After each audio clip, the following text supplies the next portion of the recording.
안녕하십니까. 신주의 굴톡 시작합니다. 오세훈 서울시장과 유승민 전 의원이 국민의힘 대선 경선 불출마를 선언하면서요. 판세가 요동치고 있습니다. 두 사람이 경선에 참여하지 않으면 두 사람이 차지했던 그 지지율이 누구에게로 이게 갈 것인지 이게 이제 초미의 관심사가 되면서요.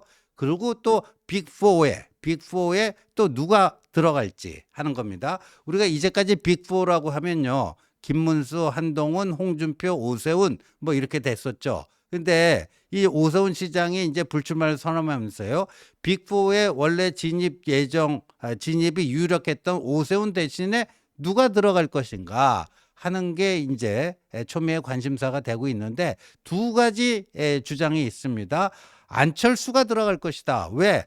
유승민 또 오세훈하고 좀 정치적인 칼라, 스탠스가 가장 유사한 후보가 한동훈, 안철수이기 때문에 한동훈, 안철수가 조금 더 탄력을 받을 수 있지 않느냐. 그렇다면은 원래 한동훈은 빅4에 들어갈 예정이었고 그러다 보니까 이제 안철수가 그 수혜를 입는 거 아니냐 뭐 이런 게 있고 아니다. 나경원이 될 것이다. 오세훈이 빈 자리에 나경원이 들 것이다. 오세훈이 난 자리에 나경원이 들 것이다. 왜냐하면 오세훈, 나경원 워낙 오래전부터 서울시장 자리를 놓고 경쟁해 오던 사이니까 좀 대체적 관계가 있다라고 사람들이 많이 뇌리에 그렇게 인식이 돼 있을 가능성이 있다. 뭐 이렇습니다.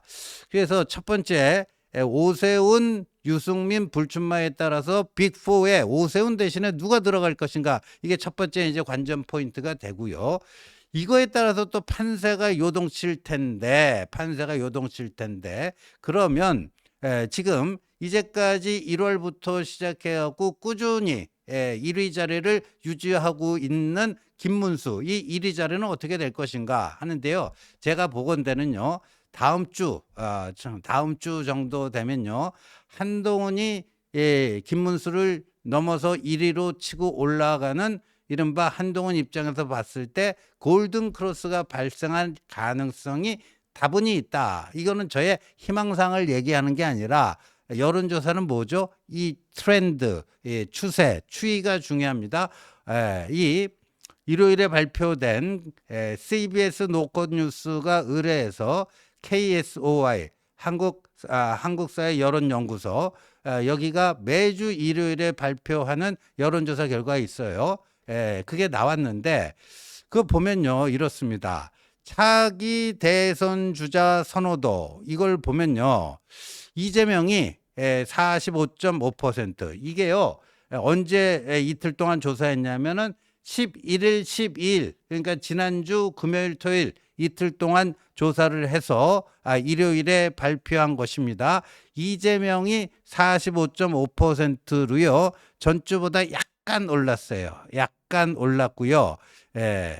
근데 김문수 후보가 여기서 12.5%입니다. 2위입니다. 2위고 이 한동훈 후보가요. 전주보다 많이 상승을 했어요. 전주보다 많이 상승을 해왔고요. 전주에는 저 좀 키워봐 주실래요? 7.6%였나요? 표를 보면요. 거기서 이제 이번 주에는 10%가 됐어요. 10%. 10%가 돼가지고 이게 2.4%좀 의미 있는 상승이 있습니다. 그러니까 2등 김문수가 12.5인데 3등 한동훈이 10%로요. 이제 불과 2.5% 차이뿐이 안 나고 있습니다. 그다음에 홍준표가 이번 주에요. 6.4%를 기록해서 4위를 기록했는데 홍준표는 지난주에는 9.3%였어요. 9.3%였는데 이게 한 3% 정도 빠져가지고 6.4%가 됐다 하는 건데 나경원 의원이 지난주 금요일에 출마 선언하면서 새로 들어왔는데 들어오자마자 3.5% 차지했고요. 오세훈 시장이 이 어제 불출마한 거 그것과 무관하게 이제 금요일 토요일 여론조사 된 건데 2%에서 5.7%입니까? 지난주 2.3%로 이렇게 좀 반토막이 났고 안철수 의원이 3.3% 이렇습니다. 그래서 그 여야 후보 모든 후보를 다 넣고 봤을 때 이제 김문수와 한동훈이 오차 범위 내로 이 지지율 격차가 좁혀졌다 하는 게 확인이 되죠. 그리고 두 번째 표 한번 볼까요? 두 번째 표는 뭐냐면요. 이거는 범보수 후보만을 가지고 이준석까지 넣어서 조사한 겁니다. 이준석까지 넣어서 조사한 건데, 자, 이번 주 김문수가 14.5%예요. 지난주 대비 조금 올랐어요. 한 0.6% 정도 올랐고요. 한동훈은 지난주에는 11.4%였는데 이번 주에 0.8% 올라서 12.2%예요. 그런데 지난주 그러니까 저거는 역선택 방지 조항이 없는 겁니다. 그러니까 타당 민주당을 비롯해서 뭐 조국당 모든 당 지지자들이 다 하는 거예요. 그런데 유승민 전 의원이 13.9에서 조금 내려와서 12.2가 됐어요. 12.2.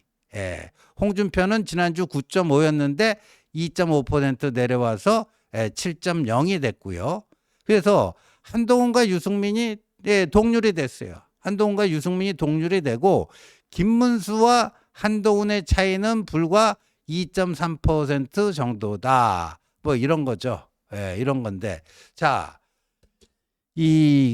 지금 이제 국민의힘의 경선 룰대로 하면요. 이 여론조사를 하더라도 국민의힘 지지층과 지지하는 정당 없으면 무당층만 갖고 해야 되는데, 이게 그 세부 내역은 월요일 오후에 이제 이게 접할 수가 있습니다. 그래서 아직까지 국민의힘 지지층에서 각 후보들이 몇 퍼센트 지지율을 받았는지 또 무당층에서 각 후보들이 몇 퍼센트를 받았는지 아직까지 확인이 안 됩니다. 월요일 오후가 돼야지 이제 확인이 돼서 아직까지 그 데이터는 우리가 확인할 수는 없지만 자, 첫 번째 거랑 두 번째 거 보면요. 근데 저 상태에서 이제 다음 주에는 어떻게 되죠? 유승민이 빠지게 되는 거죠. 그 다음에 오세훈도 빠지게 되는 거죠.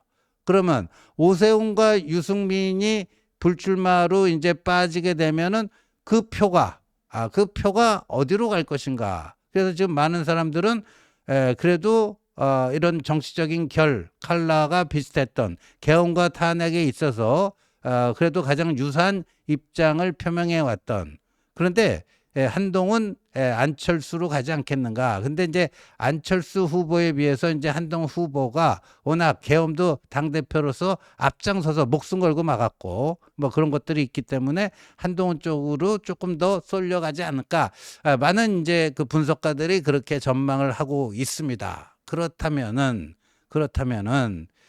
다음 주에 어떤 결과가 나올지 한번 봐야 되는데 우리가요 지난주까지 조사된 거 국민의힘 지지층만 가지고 조사된 거 4주치 이렇게 쭉 비교해 놓은 거 있죠. 저걸 보면 알 수 있습니다. 저거는 이제 무당층을 빼고 국민의힘 지지층 내에서만 뽑은 겁니다. 국민의힘 지지층 내에서만 뽑은 건데 자 1차, 2차, 3차, 4차 1차가 이제 3월 초고요. 이제 4차가 4월 첫째 주예요.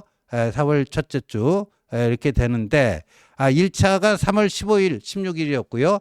2차가 3월 21일, 22일, 3차가 3월 28일, 29일, 4차가 이제 4월 4일, 5일이었는데 저 국민의힘 지지층만 보니까 김문수는 37, 33, 29, 24가 됐고 반면에 한동훈은 11, 15, 18, 20 이렇게 됐습니다. 그래서 24대 24대 20 지난주 조사가 국민의힘에서 별 차이가 안 나요. 24대 20. 그런데 이 격차가 이제 더 줄었잖아요. 그러니까 이 국민의힘 내에서의 격차도 이제 이번 주께 줄었을 가능성이 있습니다. 그다음에 이제 무당층 거를 따로 또 뽑아서 봐야 되고요. 또 국민의힘 지지층과 무당층을 합친 거 요거를 또 뽑아서 봐야 되는데 이번 주 조사 결과 월요일 오후에 상세 내역이 나오면은 그걸 집계를 해보면 김문수와 한동훈이 국민의힘 지지층과 무당층에서 상당히 붙었을 가능성이 있다라고 봅니다. 그렇다면은 이제 오세훈과 유승민이 빠진 다음 주에서는 이른바 골든 크로스가 발생할 가능성이 충분히 있지 않겠는가. 이게 단순히요, 여론조사 데이트로만 확인되는 게 아니고요. 금요일, 토요일, 이 이틀 동안 울산, 부산, PK, 이제 필드워크를 했습니다. 울산에 가서는 여러 가지 사업장을 많이 다녔습니다. 현대중공업, 이 조선 다녔고요. 또 이제 원전 관련된 사업장도 찾아갔고요. 그날 금요일 저녁에 또 뭘 했습니까? 광안리, 그다음에 해운대 완전히 뒤집어졌습니다. 감독님 사진 있으면 조금 올려주시고요. 완전히 뒤집어졌어요. 그리고 거기서 1박을 했어요. 1박을 하고 그 다음날 또 토요일 오후에도 또 부산 시내에 나갔는데 뭐 남녀노소 할 것 없이요. 한동훈을 보고요. 마치 무슨 뭐 연예인 중에 뭐 이 아이돌 스타 대하듯이 말이죠. 뭐 부산이 완전히 부산 사투리로 디비졌습니다. 디비졌어요. 그래서 저 옆에 보면 이제 부산 지역구 의원들이 다 입이 그냥 쫙 찢어져 갖고 이제 귀에 걸려 있는 모습들 보여지는데요. 부산이 저렇게 아주 뜨거웠습니다. 부산이 뜨거웠어요. 작년 금정구청장 보궐선거 나중에 뚜껑을 열어보니까 22%인가 압도적 승리를 했는데 그때도 저런 정도의 인파는 모이지 않았는데 요번에 가니까요. 부산이 아주 핫했습니다. 그래서 뭐가 시작됐는가? 동남풍이 이제 불기 시작했습니다. 동남풍. 사실 일요일 저녁 5시부터 송파구의 석천호두에서 해피워크, 부산은 광안리 해운대에서 했던 행복한 이 산보 해피워크를 송파구 석천호두에서 할 예정이었는데 이제 뭐 어제 비바람이 불고 해갖고 그 일정은 이제 취소가 됐습니다만 만약에 했었으면은 부산 못지않은 또 인파들이 운집하지 않았을까 이렇게 보여지는데 이제 동남풍, 부산발 동남풍이 불기 시작했다. 이 현장에 가봐도 저런 열기가 이제 확인이 되고 있습니다. 그래서 다음 주가 되면은 이제 이 아까 제가 소개해드린 이 CBS 노컷 뉴스가 한국사회 여론연구소 KSOI에 의뢰해서 매주 일요일에 발표되는 이 조사에서는 한동훈이 김문수를 제치고 1위로 올라서는 골든 크로스가 일어날 가능성이 대단히 높다. 이거는 뭐 저 나름대로의 예측이고 전망이고 또 마음 한편으로는 희망사항이기도 한데 좀 그렇게 될 가능성이 대단히 높다. 한번 다음 주를 기대해 보셔도 괜찮지 않을까 이렇게 생각이 되고요. 더군다나 이 한덕수 뭐 호출론 이게 막 뜨니까요. 그것 때문에 가장 속상한 후보가 누구냐? 이른바 윤심을 얻고 뭘 해보려고 했던 후보들이 지금 다 낙담을 하고 있습니다. 그게 대표적인 경우가 이제 김문수 장관, 나경원 의원, 윤상현 의원 뭐 그런 사람들이고요. 오세훈 서울시장은 50명이 넘는 국회의원들이 한덕수 출마 촉구 선언 기자회견을 하려고 했다는 데에서 상당히 충격을 받고 그게 이제 불출마의 직접적인 도화선이 되지 않았는가 이런 얘기까지 나오고 있는데 사실 한동훈 후보는 한덕수 대망론과 제일 무관한 사람입니다. 한덕수 대망론이 떠서 그 지지율이 좀 오른다 해서 손해볼 사람이 여럿 있지만 한동훈 후보는 무관하다. 한동훈은 이제 자기 흐름을 타기 시작했다. 다음 주 정도에는 골든 크로스가 일어날 것이다 하는 말씀 올립니다. 시청해 주셔서 감사합니다.